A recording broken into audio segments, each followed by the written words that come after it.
The Olympics have brought out some great stories of coach and athlete partnerships, but we've also heard other headlines of coaches who violate the trust of parents and the children they coach.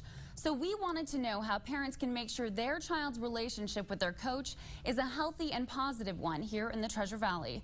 Jennifer Aw is on your side with the story.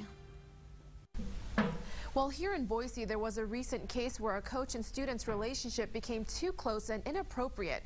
Coaches serve as mentors, role models, and teachers. So I decided to dig further and find out where parents should draw the line.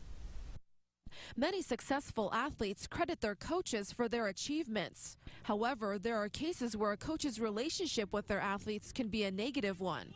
In a recent case in Boise, 22-year-old Derek Nesbitt was charged with having sexual contact with 4 girls while he worked as a gymnastics coach. He also worked with the Bora High School cheerleading squad. I did see them practicing, in fact, almost daily, because our cross-country team practiced and we stretched and did core work in the same area that they were practicing, and never really saw any inappropriate things going on.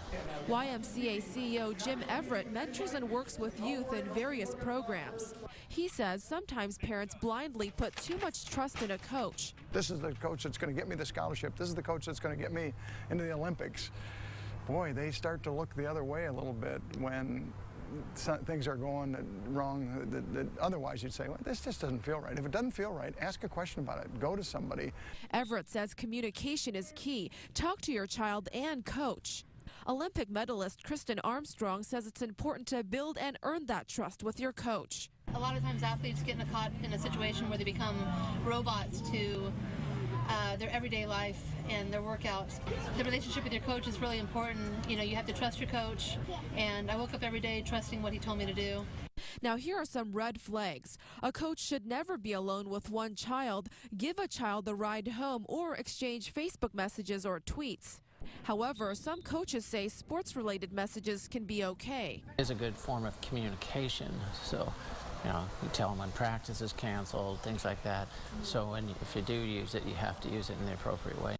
Experts say when the relationship starts to look more like two teens being friendly, that's another red flag.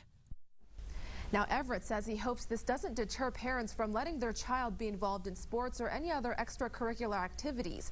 He says in a good environment, it can teach lifelong lessons, help children be confident, motivated, and work well in a team.